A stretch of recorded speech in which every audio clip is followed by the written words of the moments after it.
सप्तमो अध्याय। मैं मातंगी देवी का ध्यान करता हूँ। वे रत्नमय सिंहासन पर बैठकर पढ़ते हुए तोते का मधुर स्वर सुन रही हैं, मधुर शब्द सुन रही हैं। उनके शरीर का वर्ण श्याम है। वे अपना एक पैर कमल पर रखे हुए हैं और मस्तक पर अर्धचंद्र धारण करती हैं तथा कहार पुष्पों की माला धारण किए वीणा बजाती हैं। उनके अंग में कसी हुई चोली शोभा पा रही है। वे लाल रंग की साड़ी पहने हाथ में शंख में पात्र लिए हुए हैं। उनके बदन पर मधु का हल्का हल्का प्रभाव जान पड़ता है और ललाट में वेदी शोभा पा रही है। ऋषि कहते हैं, तदंतर शुंभ की आज्ञा पाकर वे चंडमुंड आदि दैत्य चतुर्मुखी सेना के साथ अस्त्र शस्त्रों से सुसज्जित हो चल दिए। फिर गिरिराज हिमालय के सुवर्ण में ऊंचे शिखर पर पहुंचकर उन्होंने सिंह पर बैठी देवी को देखा। वे मंद मंद मुस्कुरा रही थीं। उन्हें देखकर दैत्यराज तत्परता से पकड़ने का उद्योग करने लगे। किसी ने धनुष तान लिया, किसी ने तलवार संभाली और कुछ लोग देवी के पास आकर खड़े हो गए। किसी ने तब अंबिका ने उन शत्रुओं के प्रति बड़ा क्रोध किया। उस समय क्रोध के कारण उनका मुख काला पड़ गया, ललाट में भौहें टेढ़ी हो गईं। वहाँ तुरंत विकराल मुखी काली प्रकट हुई जो तलवार और पास लिए हुए थीं। वे विचित्र खड्ग बाण धारण किए और चीते के चर्म की साड़ी पहने नरमुंडों की माला से सुशोभित थीं। उनके शरीर का मांस सूख गया था, केवल हड्डियों का ढांचा था जिससे वे अत्यंत भयंकर जान पड़ती थीं। उनका मुख बहुत विशाल था। जीभ लपलपाने के कारण वे और भी डरावनी प्रतीक हो रही थीं। उनकी आंखें भीतर को धसी हुई और कुछ लाल थीं। वे अपने भयंकर गर्जना से संपूर्ण दिशाओं को गुजार रही थीं।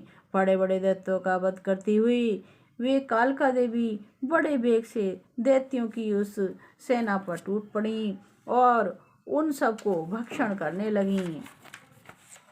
वे पार्श्व रक्षकों को, अंकुशारी महावतों, योद्धाओं और घंटा सहित कितने ही हाथियों को एक ही हाथ से पकड़कर मुंह में डाल लेती थीं।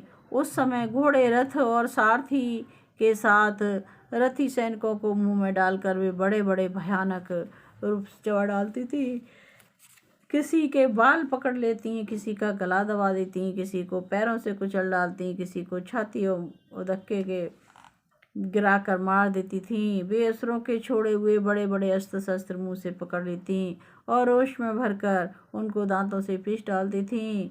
काली ने बलवान और दुरात्मा दैत्य की सारी सेना रौंद डाली, खटाली, कितनों को मार गिराया। कोई तलवार के घाट उतारे गए, कोई खड्गवाज से पीटे गए और कितने ही असुर दांतों के अग्रवाह से कुचले जाकर मृत्यु को प्राप्त हुए।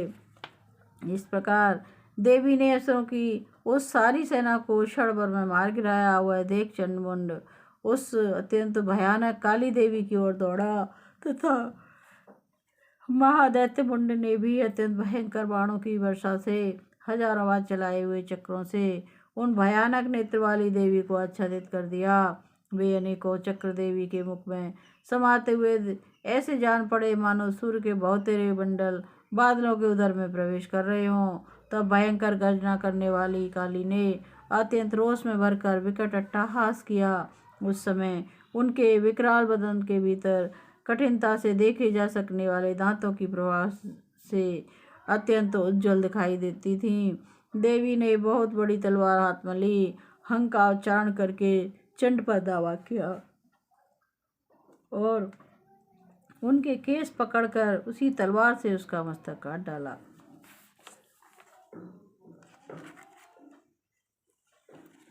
चंड को मारा गया देख मुंड भी देवी की ओर दौड़ा। तब देवी ने रोष में भरकर उसे भी तलवार से घायल करके धरती पर सुला दिया। महापराक्रमी चंड और मुंड को मारा गया देख मरने से बची हुई बाकी सेना भय से व्याकुल हो चारों ओर भाग गई। तदंतर काली ने चंड और मुंड का मस्तक हाथ में ले चंडिका के पास जाकर प्रचंड हट्टहास करते हुए कहा, देवी, मैंने चंड और मुंड नामक इन दो महा पशुओं को तुम्हें भेंट किया है। अब युद्ध यज्ञ में तुम शुंभ निशुंभ का स्वयं ही वध करना। ऋषि कहते हैं, वहाँ लाए हुए चंडमुंड नामक महादैत्य को देखकर कल्याणमयी चंडी ने काली से मधुर स्वर में कहा, देवी तुम चंडमुंड को लेकर मेरे पास आई हो, इसलिए संसार में चामुंडा के नाम से तुम्हारी ख्याति होगी। इस प्रकार श्री मार्कंडे पुराण में सावर्णिक मनवंतर की कथा के अंतर्गत देवी महात्म्य चंडमुंड वध नामक 7वां अध्याय। जगत जननी मध्यकाल।